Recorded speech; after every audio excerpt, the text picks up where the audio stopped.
Russia wants to limit to the east, right? Its whatever operations. But the operations in the east are hugely being helped by what is flowing in from the west. Right. If Russia Would want to churn. That's one part. Let's leave that conflict and look at from the India perspective. What matters is G20, and today officially India was handed over the baton, and starting December we assume the presidency of the G20.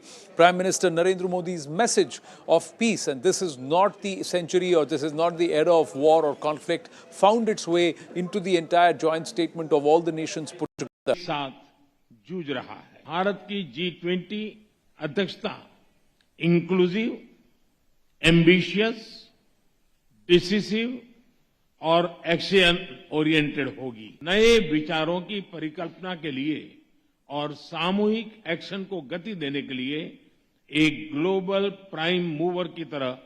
With the FTA deals, there were long talks with Liz Truss, but soon after the flux that was created, Boris Johnson out, Liz Truss coming in, Abhishek now joins us live as Rishi Sunak is the Prime Minister now. So should there be an inking of the FTA very, very soon? Economy, these people needs to put their act together and work around. Not something, the time of war and conflict is way past behind us, and probably this is the kind of conflict that we are witnessing is one of the kind that we witnessed during the Second World War, where there is almost like a full-fledged war between Russia and Ukraine. Though Russia has called it a special military action and Ukrainian forces are defending it with the help of a lot of NATO assistance in terms of arms, ammunition, and monetary and financial assistance, and Russia is also going full throttle against Ukrainian forces. So, though we don't call it a full-fledged war, but then it has its repercussions and its aftermath, which has disrupted all across the global supply chain of food, and it has other geopolitical tensions also have been created. That context, it was important. Finding that being mentioned at the joint communique where all the leaders have actually agreed upon their statements and word by word, all the paragraphs have been worked and reworked, renegotiated, and then only the common declaration has come where Russia, China, they have also agreed upon while having all the differences with their Western counterparts. So that's very major diplomatic.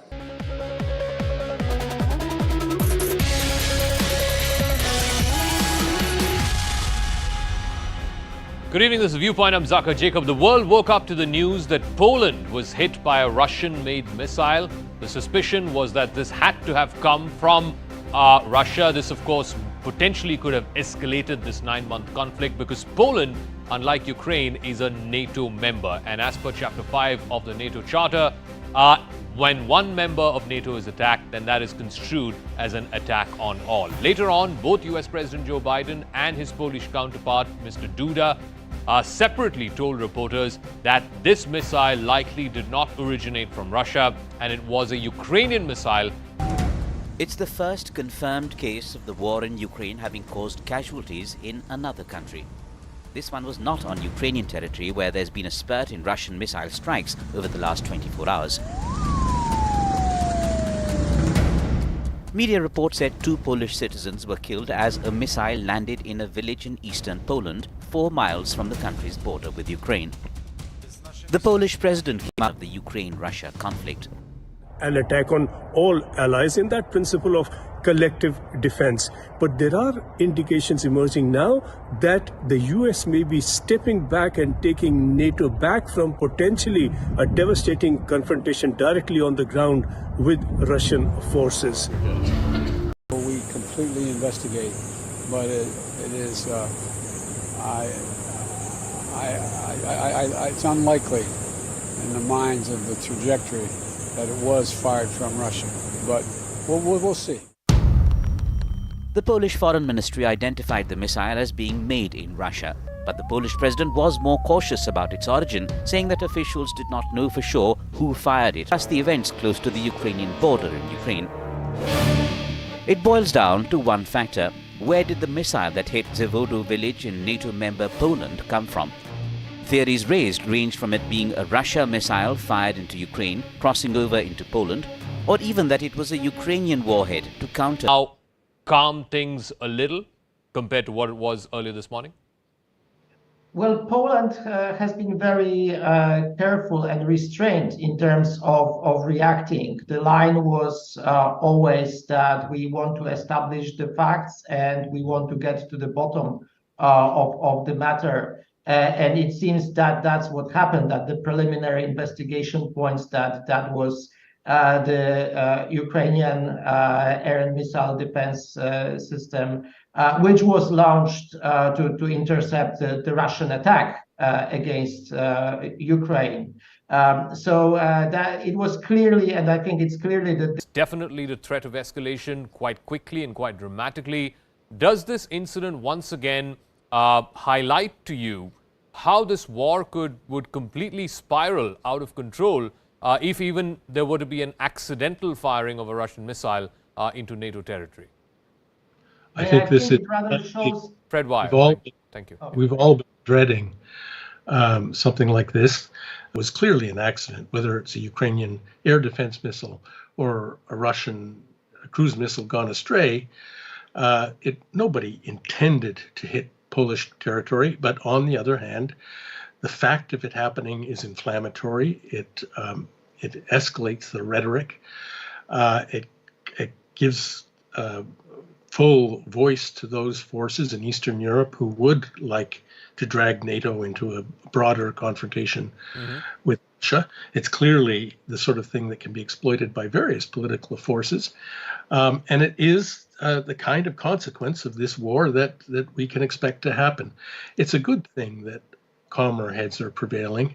It does look like it was a Ukrainian S-300 missile. I think all the signs point to that. Yeah. Probably went astray or hit a Russian target, and then fragments were scattered far and wide. Okay. It's very good that the countries like the United States are putting a damper on Fred this. Wire, give me a moment. We have CNN's Matthew Chance, who's joining us from that village, Rizvodo, on the border between Poland and Ukraine. Thanks very much, Matthew. It's been over 24 hours, or close to 24 hours since this attack took place. There was a lot of confusion initially, but now, just a short while back, I believe the Polish president also spoke to reporters, and he also confirmed what the Americans have been saying for some time now, that this was not fired from Russia, even though it was a Russia-made missile, that it was likely fired by the Ukrainians from one of their air defense. The fragments of the missile, or the missiles, are there to try and build a clear, definitive picture of where the missile was from and who could have fired it. But you're absolutely right. Last night when I got here, the concern was that this was a Russian strike on the territory of a NATO ally, which obviously could have had extremely serious consequences. This morning, the situation feels a little calmer in the sense you have had the United States President come out and say it looks like the trajectory didn't come from Russia. The Polish leadership as well has said there's no evidence that this was an intentional attack, and they don't have any evidence that it was from Russia either. They're sort of saying it's possibly what's called an S-300 surface-to-air missile of the kind that Ukraine uses in its air defense systems. You have to remember the context of all this, though, which is that when this strike took place, Ukraine was being assaulted with dozens upon dozens of cruise missiles from Russia, perhaps as many as 100 if you believe Ukrainian officials, and they were desperately trying to shoot them out of the sky. And so it's very easy. People were killed in this incident here in Poland. Matthew, does this incident once again highlight the very deep and grave risk of escalation? This time it turns out it could have likely been a Ukrainian self-defense or air defense missile that misfired or it went astray. But what's to say that the next time it will not happen? Grave danger that is potentially out there for this conflict to broaden into something much bigger, much more dangerous than it currently is. And it's very dangerous, of course, already, particularly for those people inside Ukraine. I think it's also bolstering to Ukraine's potentially escalatory effect as well. And so, there's nothing good going to be coming out of this investigation into what was behind this incident, whether it's a Russian missile or a Ukrainian interceptor. All right, Matthew Chance from the Rezvodov village on the border between Ukraine and Poland. Thanks very much for joining us live here on Viewpoint. I want to also go across to two other guests. Vishnu Prakash is still on the broadcast. Give me a moment, sir. I'll come to you in just 1 second. Oleksiy Goncharenko is a member of parliament of the Ukrainian parliament. He's joining us. Mr. Goncharenko, now it's fairly confirmed that both American officials and also the Polish president, speaking to reporters a while back, saying that this was not a missile fired from Russia. Did Vladimir Zelenskyy, the Ukrainian president, jump the gun and jump to a conclusion by saying that this was a Russian-fired missile? I can tell you that the best, I think, the president of Poland, Prime Minister of Netherlands, and other high officials said that no matter what is this missile, I mean, from what country exactly, but the blame, we should blame in this, the country which started a war in the middle of Europe, that is Russian Federation. And sooner or later, this war would go across the borders, and it's absolutely clear. In reality, it came through across the borders from the first days, when the millions of people were running to European countries, when food prices are peaking in the world, including India and other countries. So from all these points of view, there is only one country who is guilty in what's going on, and it's Russian Federation. So don't you believe that by jumping to the conclusion that Russia was behind this attack, wasn't your president trying to sort of draw in NATO into this conflict? Wasn't that the intention of that statement? Our president was saying that this war, if it will not be ended soon, will have a huge consequences. And now we see one of them. That's all. But you don't think that he was jumping to the conclusion to ensure that NATO gets into this war? Because as you very well know, as per the NATO Charter, an attack on one is an attack on all. All right, we've lost that link with Goncharenko. We'll try and go back to it in a second. Let me get Ambassador Vishnu Prakash on this. Right now, yes, I mean, I think things have sort of stepped back from the precipice a bit because it's now known that this was not a Russian-fired missile. But how much elbow room does this leave countries like India? Because even at the G20, we saw how isolated the Russian foreign minister was. Vladimir Putin did not go there. Sergei Lavrov had gone there. And he left after day one because the entire Western world, as it were, and a majority of countries in the G20 are holding Russia responsible for starting this war and continuing this war and not putting an end to this war. Zaka, good evening. The tensions are running so high and everybody is on the edge that anything could happen at any time. This time there has been a sigh of relief that the missiles were not fired by Moscow. What we need to ask that very more forcefully is, if missile was fired in self-defense, certainly, and Russia is an aggressor, no doubt about it, was fired by Ukraine, why were they silent? Isn't it their obligation to immediately alert the NATO or Poland that this missile could have been possibly fired in self-defense by Ukraine?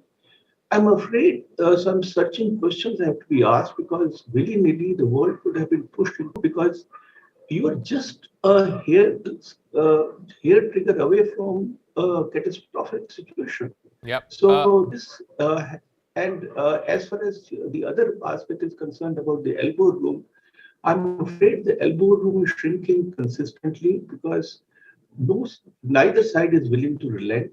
And what we are seeing is that every side is caught in an escalatory cycle. So unless the cooler heads prevail in Washington, Moscow, and at the NATO countries, other NATO countries, okay, I'm afraid there's very little elbow room that India and other countries have. Lucas Kulesa, do you see, as you heard from Matthew Chance also a moment ago, an increasing clamor now by Poland, Romania, other countries around that region, Hungary, etc., for strengthened air defenses? Because in this case, it turned out to be an accident. 2 people died, unfortunately. This could have very well been a missile fired from Russia. Are you going to see more strengthened air defenses, or at least demand for strengthened air defenses across the bordering countries of Ukraine? I mean, speaking more broadly, I don't see any change coming in the policy of Poland and also other NATO countries in the region in terms of continuing their support, our support for Ukraine, including the military assistance. and strengthening our efforts to pressure Russia to end this war and to isolate Russia. So this is a tragic incident. We will get to the bottom of it, but it wouldn't change the policy direction. When it comes to the air and missile defense systems, I think there will be a strong push to act on two tracks. The first track being to strengthen the Ukrainian system, and already some systems were transferred, but more should be done, because we have to remember that Ukraine actually is the major victim here of the Russian aggression. attack. That's being made is, yes, Ukraine was the subject of a large number of missile attacks. The Ukrainian authorities claim over 100 missile attacks happened over the last 24 to 48 hours. Maybe in response to Russia losing Kherson or Russia withdrawing from Kherson. But the fact also remains that, how do you respond to such missile strikes? I mean, does this only strengthen the case for further NATO involvement? Because if NATO gets involved in this war, we're going to look at likely a full-blown world war, if you will. I hate using, bombastic phrases on this program, but that's what it will entail if NATO gets fully involved. Is it not a third world war already? I just want to remind you, full-scale aggression in the center of Europe. Belarus is involved. Russia occupied Belarus and using Belarus territory to attack Ukraine. Iranian drones attacking Ukrainian cities. Is it not a world war? I think it is, unfortunately, already a World War III. And for sure, sooner it will be stopped better. And NATO now sees, like President Biden said, that every inch of NATO territory will be defended. But now it's clear after this very dangerous incident and with tragic incident with human victims, that it is impossible to defend every inch of NATO territory when Ukrainian sky is not defended.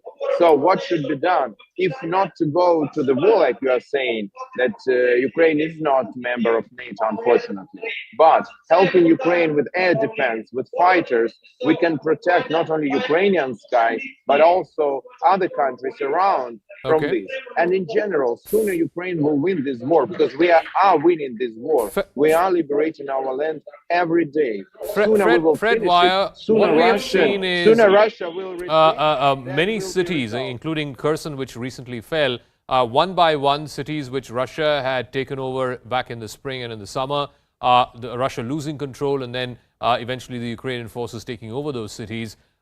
Do you think the missile strike that we saw over the last 24 hours is in response to the loss of territory, to the loss of Kherson?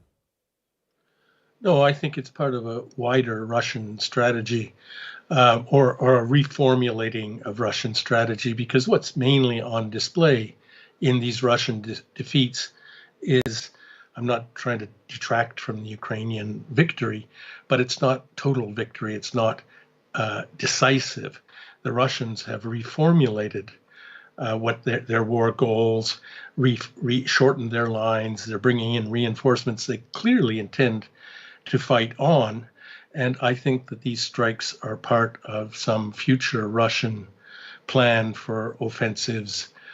What may that offensive look like? Because right now, I mean, of course, he started off the war wanting to change the regime, wanting to change Zelenskyy. Those ambitions had to be scaled down. It then came down to 4 regions where referenda were carried out. Now, as I understand, in at least one of those 4 regions, the Russian troops have withdrawn, and it's likely they could withdraw from a second one as well. Will this war then be limited to Donbass, the Luhansk and Donetsk regions, which is why Vladimir Putin started this war in the first place? I think you have to ask Vladimir Putin and Sergei Surovikin these questions, because I have no idea. All I can see is that they are definitely mobilizing forces, bringing in reserves, buttressing up their front lines. They must, at this point, have some onward plan. And I suspect we have to wait till the ground freezes in January to see what that is. But I don't think, I appreciate the jubilation in Kiev and the feeling that they're going to win, and that's great for them. But the idea that it's all over, but the shouting is really premature. Let me also play out, we just have that soundbite of Jens Stoltenberg. He's the Secretary General of NATO. They had an emergency meeting a short while ago, and this is what he said to reporters just moments ago, and then I'll go back to our guests. Yesterday's explosion took place as Russia launched a massive wave of rocket attacks across Ukraine.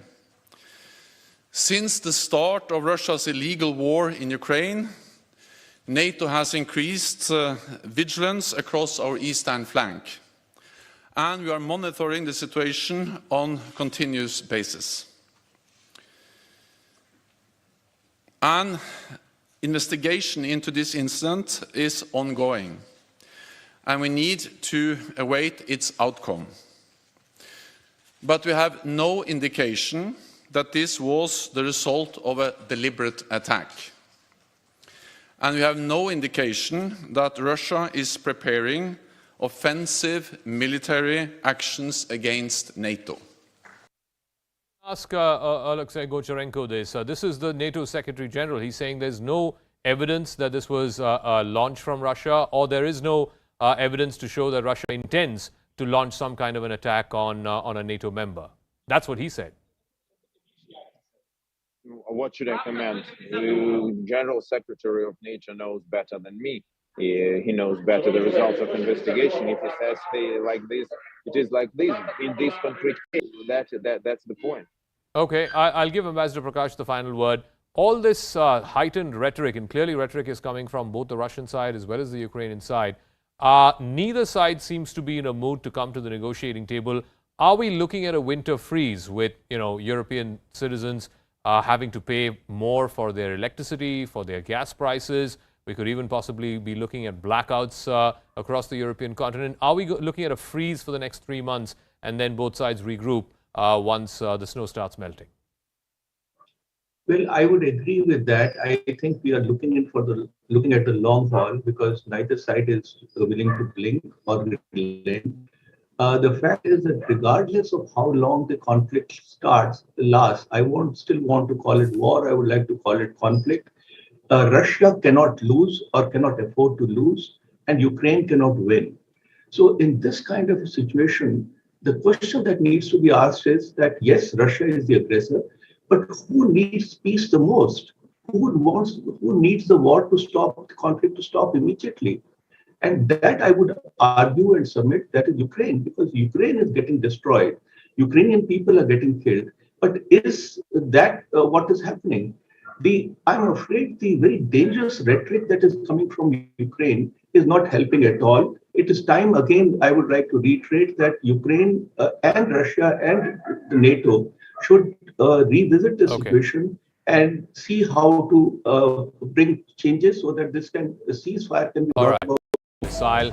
Now, the Ukrainian National Security Secretary, Alexei Danilov, has come out and said that Ukraine has evidence that this missile was indeed Russian, and he's also demanding proof from NATO to show that this was a Ukrainian missile and not a Russian one. It was launched from Ukraine and not from Russia, in what could perhaps be the first public difference of opinion, if you will, between NATO and Ukraine. So clearly, this entire incident, this explosion in Poland, what it was initially construed to be and what it's turned out to be are two different things. Hopefully, this will move the needle away from the precipice, as it were.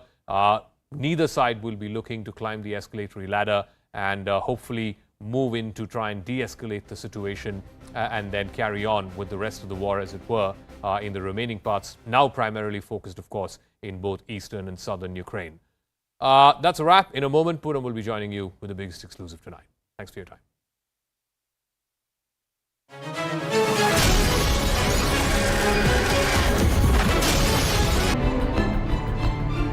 Yesterday, the team of Delhi police brought Aftab over here, and Aftab yesterday pointed out a few places that he claimed that he had thrown the body parts of Shraddha after killing her on May 18th.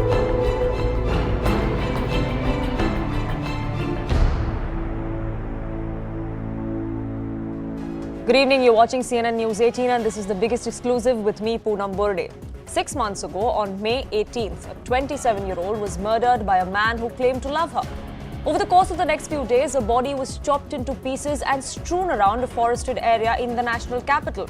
The man who committed this blood-curdling crime has confessed to it, but will Shraddha get justice? Will her alleged killer, Aftab Poonawala, be convicted of his crime and will he be punished for a case that many would describe as rarest of rare? Now, for the last 2 days, the Delhi police has been retracing Aftab's steps in the forests of Chhatarpur to find Shraddha's remains. They're also searching his house to find any trace of evidence that could be the final nail in his coffin, legally speaking, for Aftab Poonawala. Now, CNN News 18 has learned that there was a meticulous attempt by the accused to cover his tracks, from using Shraddha's social media accounts to her bank accounts after her murder. But everything failed eventually because he had to confess to his crime. He broke down as he dies. So let me break it down for you, and here are the roadblocks as far as the investigating agencies go. This is what they'll have to overcome. It is very difficult for Aftab's guilt to be proven because there is no body to trace the blood back to him. Remember, there are traces of blood that have been found allegedly from this residential apartment where he and Shraddha were living, but there is no body for them to actually go back to. Another piece of evidence that has been found is what the police claim. There are 10 pieces of bones that have been recovered in that forested area, which was the dump site. The hurdle, though, is that DNA testing, which is going to happen based on those remains and the DNA sample that they take from Shraddha's father, that is a time-consuming process. And given that these remains have been in the wild for 6 odd months, whether that can happen or not, that's another hurdle that they will have to face. There are body parts that have been recovered from the forest, most of which are bones. We do not know whether they're human remains or animal remains to begin with. The hurdle is that there is no trace of the murder weapon either. So we do not know if there are any cuts on these bones that can be matched to the make and model of this murder weapon, which was a knife, and then the saw through which it was cut. The confession is on record as far as the Delhi police goes of murder and mutilation of Shraddha's body. But the problem is, this confession, like I said, means nothing in a court of law because that has to be backed by hard evidence. It has to be corroborated by the investigating agencies for Aftab Poonawala to be booked in this entire case. So then, there may seem like evidence is piling up against Aftab Poonawala, but is that enough to convict him? And that's the question we're asking here on The Biggest Exclusive is, can Aftab's guilt be actually proven?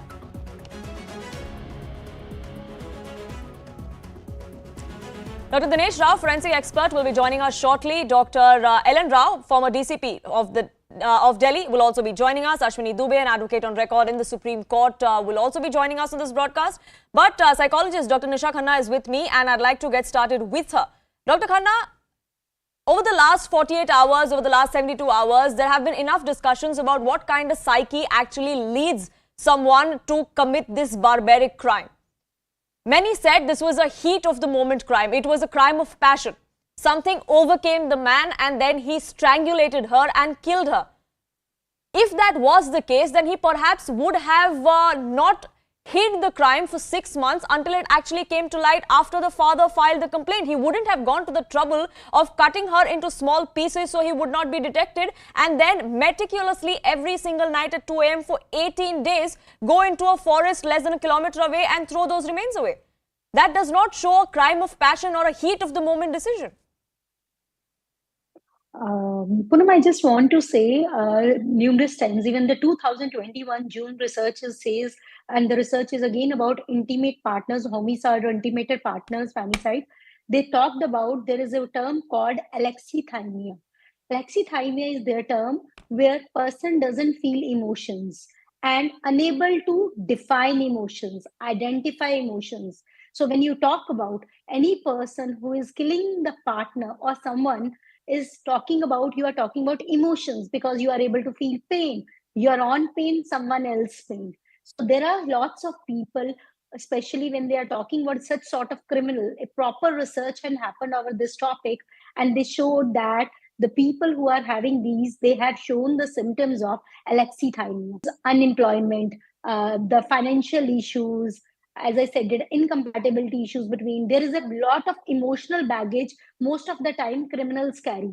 Even he is the first time criminal in this case or not, as this is the first incident, he may have done some such thing badly. So you have to understand such sort of criminal mind can go to that extent when either it is a heat of moment, but after that the planning of everything was there. And this heat of moment is that maybe the aggression, lot of aggression, emotional, I would say, you can say lot of emotional suppression also. It may be he has seen such sort of behavior in the past where the men maltreated women or the partner, and that's why he may learn that patterns from their family member, the surroundings. It may be the culture also plays an important part, the born and brought up environment. Right. And again, when you are suffering from any sort of mental or psychiatric illness, then what can happen in the volcano, nobody knows. So again, we are not aware about, because I have not done their psychoanalysis. I think so they will do and will identify what exactly the psychiatric issues are with him. There is seriously something wrong. That's why we call it psychopath, schizophrenic, dementia, split personality, maybe whatever you can say. So there are numerous illnesses you can say the studies also talked about. So what exactly with the something wrong with this guy is that only the, I think so, the people who are seeing them, the doctors are seeing them, will able to diagnose the person. Right. The best. Absolutely, absolutely. And Ashwini Dubey, it's interesting because more often than not, across courts, across the globe, we see the reason that perhaps is given for a shorter sentence or a lighter sentence is mental illness. It is seen as grounds, so to say, for you know, a lighter treatment or lesser years in jail and things like that. But in this particular case, like we were discussing, it's not just the act of murder. What happened in the 18 days that followed, that is also interesting. And to back that up, to back what exactly happened, there needs to be hard evidence on file for the Delhi police to show on record in court. And that is the only thing that is going to ensure conviction. Yes, it's a calculated, cold-blooded and brutal murder of a girl who trusted him, and a girl of a tender age, undoubtedly. This is one of the offense which is not only against an individual, but it is against the society. This is a case which has shaken this society. The way he had cut the dead body in pieces, that shows that the murder is the gruesome murder. Method of commissioning of the murder, the crime deserving hatred in the society. And see, intensity of the crime decides. Nobody can take a shot. It shows that it may fall subsequently if the evidences are able to prove that the rarest of the rare doctrine. Only thing is, the prosecution has to bring the circumstantial evidences which would be able to establish the chain of the offense, as well as the able to crime shows that the crime is against a girl. Then when we talk about the women empowerment, when we talk about the security, safety and interfaith marriages are paramount in this society, at that point of time, this kind of crime which has happened, as a student of law, I understand, then a time-bound manner trial should happen. And method of commissioning the murder shows that it is rarest of the rare crime, and that is why that deserves the rarest of the rare punishment.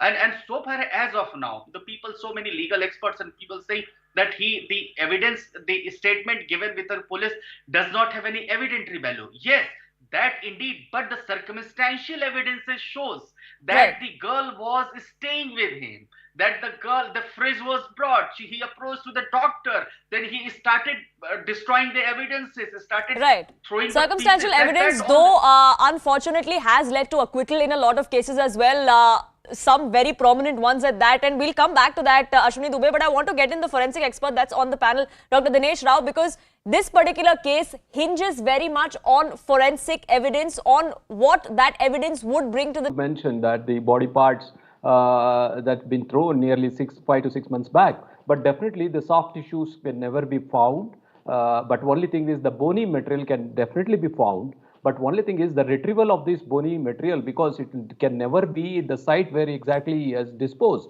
because that is likely to be moved from the site possibly by the animals or the birds around that particular area. That is the possibility used. And other part, another opinion which we can draw is it an antemortem or a post-mortem separation?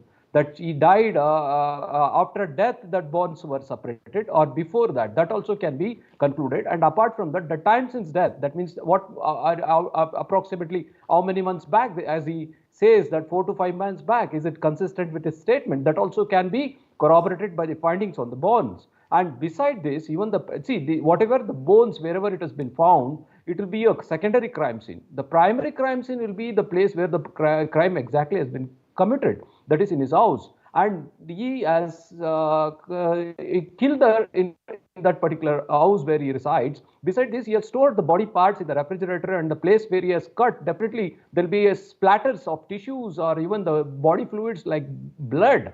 And this definitely in the refrigerator will be 100% it will be there, and some processing has to be done to retrieve those samples. But that will, because that will substantiate the claims made by the buying of the refrigerator. At the same time, the storage also will be confirmed. And beside this, the place where so the challenge as much lies for the forensic teams, also lies for the Delhi police to corroborate with evidence what this man is saying in his confession. Yes, ma'am. There is absolutely there is a challenge before the investigating agency in Delhi police, because as you rightly said, there is no dead body, no weapon of offense. But in this case, there is no eyewitness as well, because in this case, the total case is depending on the chain of circumstances. And as of now, within the investigation of 2-3 days, the chain of circumstances is very strong in this case as of now. And that will be corroborated with the scientific investigation, that is the report from the forensic science laboratory, and then the disclosure statement of the accused. Now it is not admissible before the police, but that at his instance, if anything is recovered, like in this case, the bones have been recovered from the jungle, and if those bones are proved to be that of Shraddha, then definitely it will be very strong evidence. Another strong evidence is that blood stains in the house where what was the necessity of 300 liter fridge in a small house like that for the use of only 2 persons. That is also a presumption, and that too purchasing after 1 day of the murder. And another thing that Ari, that is stated to be used for the cutting of bones, that was also purchased from somewhere else, and that is the evidence of those 2 shopkeepers. That is one from whom that fridge was purchased and from whom that Ari was purchased. Now the Ari has not yet been scheduled to be recovered, but it all depends upon the further investigation, and the efforts of the investigating team are still going on, and I think there are enough 2-3 days time more for them to investigate it very strong, to collect very strong evidence against this person. And really this brutal murder case is in the category of rarest of the rare category. And if the evidences are... To understand, there have been traces of some blood that have been found in nooks and corners where perhaps this accused forgot to wipe the trace of it out, or be it from the forest. It has been 6 long months, both in the forest and at home. There have been people that have been coming and going for the forest. There have been other natural factors. Which is dry at some place of that location. If that blood is in the dry condition in the fridge or in the interior of fridge, then that blood will definitely be useful for chemical analysis. So, biological analysis also, but for doing DNA also. But definitely there are some challenges before the investigation agency. No doubt, because of 6 months duration has passed after the murder. So, the accused during investigation of this case, right, and back to with the smoke of the scientific investigation, scientific analysis. Absolutely. Scientific investigation needs to be there for a watertight case to be built for the cops to ensure that there is conviction at the end of the road as far as this case goes, no matter for how long it drags on. And Ashwini Dubey, that's where we circle back to as far as the circumstantial evidence bit is concerned. Because in both cases, at least in these 2 cases of the Jessica Lal murder case and in the Arushvi Talwar case, there have been acquittals because there was benefit of doubt because there was only circumstantial evidence. So that's another risk that comes to the fore as far as this particular case goes, because there are no eyewitnesses like Ellen Rao was also mentioning. See, in Jessica Lal's murder case, this Manu Sharma served the capital punishment, this punishment of 21 years, and that too, he was released after 16 years after calculating the remission period. Have enough concrete evidence to present its side strongly. Despite the arrest, the confessional statement of the accused have no value in the eyes of law. It has a value only if it's substantiated by the circumstantial evidences. So far as the pieces of Shraddha's body were thrown at a different location, Delhi police is stating to collect 10 to 12 human bones that can be identified only after the DNA sampling. But what would be the important evidence in this matter? I think that the statement of the father and the conversation with the father, as well as the purchasing of the fridge, going to the doctor, and other circumstantial evidences, the telephone calls and what he has done, to whom he spoke, and a number of other circumstantial evidences. But it is little bit difficult. Only thing which is required to be proved in this case, that at the time both were together inside the house where this brutal murder has taken place. Because if we see the manner, the motive of the murder and magnitude of the crime, then we find that this is one of the rarest of the rare case. But ultimately, the case has to qualify the test in the lives of the law, and absolutely law it needs to have legal standing, it needs to have legs to stand on as far as the courts are concerned, and that's where all of it is going to boil down to. And I want Dr. Khanna to have the last word on this debate. Yes, there are forensics at play here. Yes, there are challenges both for the forensic teams and the Delhi police. But when we speak of the psyche of this alleged killer, there's also something that we need to talk of, and that's the other side of the story. We do know that Shraddha wanted to leave this man, tried to do so for multiple times in the course of the last couple of months. She was emotionally blackmailed, is what we're given to understand. There's also Stockholm Syndrome that many victims face. That perhaps what happened in this case as well, and that is something, that's a lesson that should be taken for future reference by the women of this country as well. I think so. Red flags in the relationship, if you are able to identify, that is the right time. You have to start planning to walk out of the relationship, not to think too much.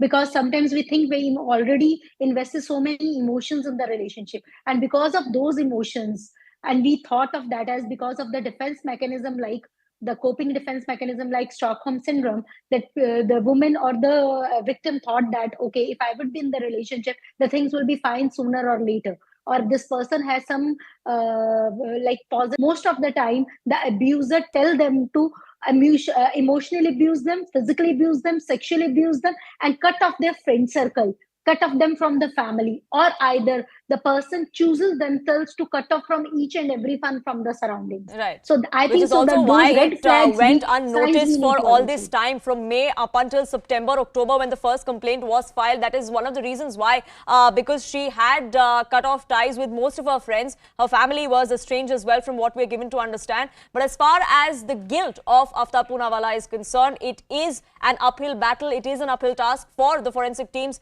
and for the Delhi police as well, to ensure that the last nail in Aftab's coffin, legally speaking, is backed by hard evidence. I thank all my panelists for joining us here on this broadcast with your perspective.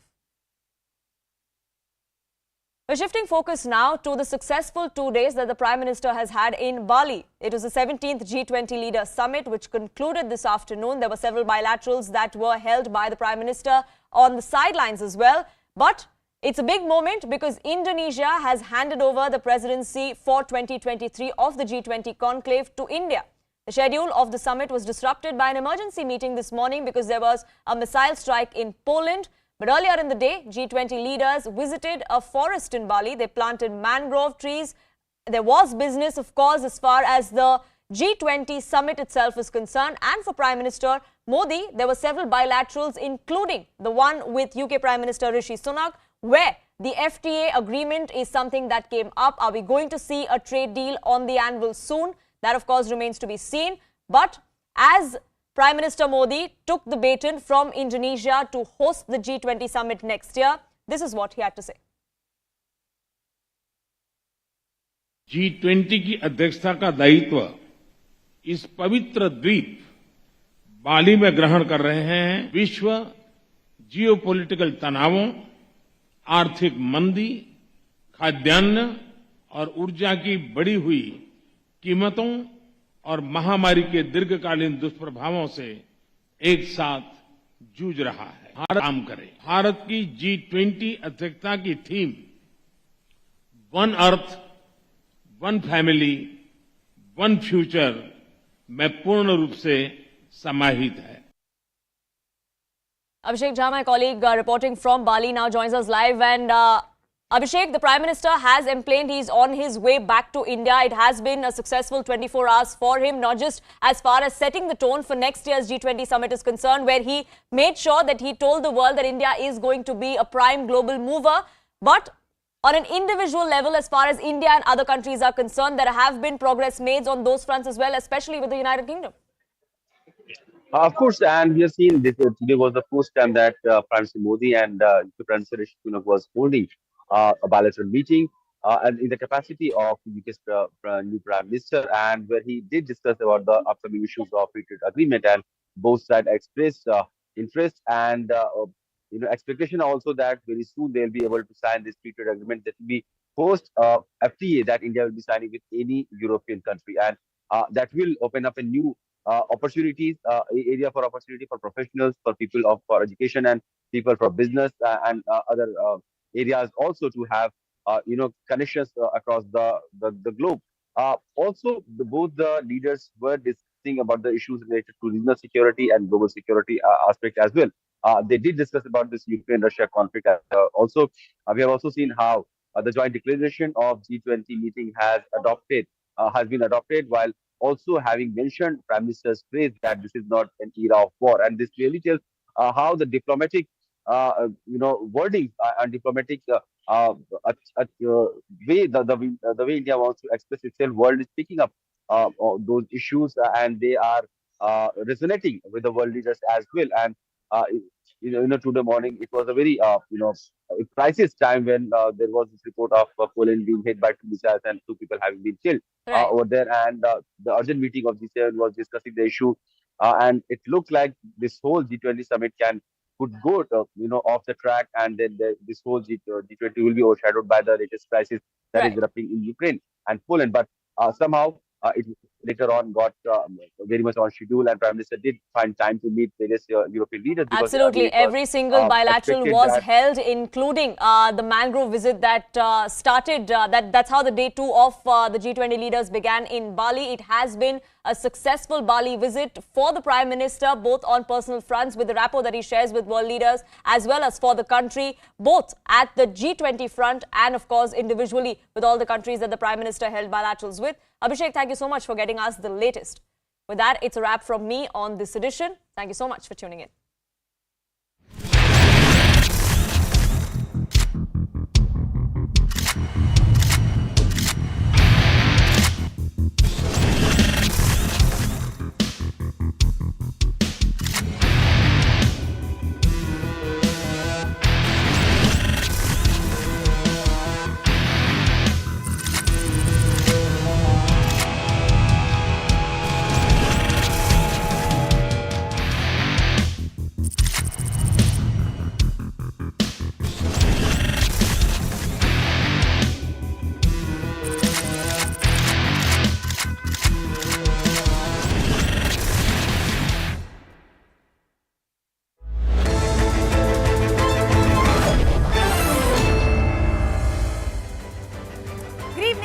For staying with us here at CNN News 18. You're watching Plain Speak with me, Ridhima Bhatnagar.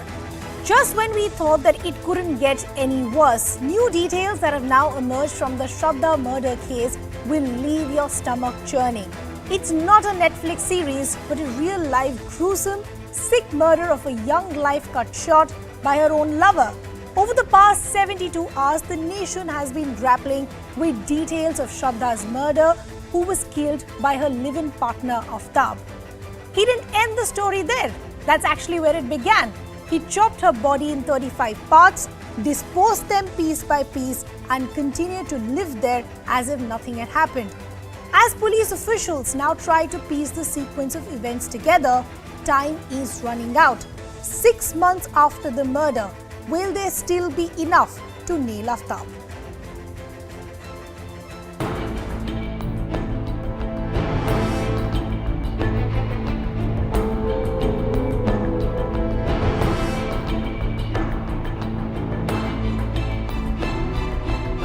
On May 18th, during one such fight that turns violent suddenly, this man loses his temper, and it was somewhere around between 8 to 10 p.m. that this man kind of attacks Shraddha and strangles her to death.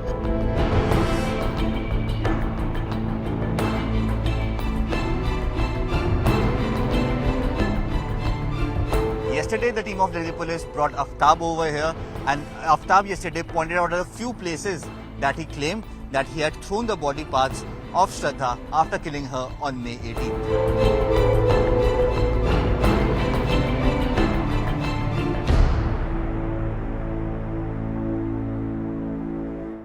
I want to first begin by talking about the unanswered questions. As I said, time is running out. The first unanswered question is, and this is a very crucial one, that was it actually an accident? Was this in fit of rage? Or was it a well-planned murder? Because a lot of details that are now emerging suggest that this actually didn't happen in a fit of rage. The other big question is, will the recovered body parts still be in any state as far as forensic sampling is concerned? Because now we're understanding the murder took place in the month of May, which means 6 months earlier. They could possibly be in a really bad decomposed state. The other big question is there any chance of the murder weapon being recovered 6 months on? Can you actually believe anything that Aftab is telling us at this point? The other questions that have now come to light as far as the murder case is concerned. Now we're understanding after Aftab murdered Shraddha, then chopped her body in 35 different pieces and then put them in different locations, he actually even used Shraddha's banking app after killing her. We're getting some specific details as well, that he transferred almost 54,000 rupees from Shraddha's account to buy that refrigerator where he in fact stored Shraddha's body parts. We're also understanding Aftab spoke with Shraddha's friends from her various locations of the crime. He's spoken to a lot of police officials on the ground as well. And we already now pretty much know what happened, how it happened. But the larger question is, what is the evidence to nail Aftab? Now time is running out, there's no denying that fact. As far as various teams that are working on the ground, have they made any headway? See, gathering evidence is certainly one of the biggest challenges that Delhi police are facing, because the case is more than 6 months old. The weapon that he had thrown away, the Shraddha's phone that he is claiming he had thrown away, all those transactions that he had made might still be traceable, but CCTV footage is one of the crucial aspects. No one usually nowhere CCTV footage are safe for 6 months. It's usually a period of a fortnight or maximum a month. That is one challenge the police are facing, because they are not getting CCTV footage of that night when he is claiming that he used to step out of his house and dispose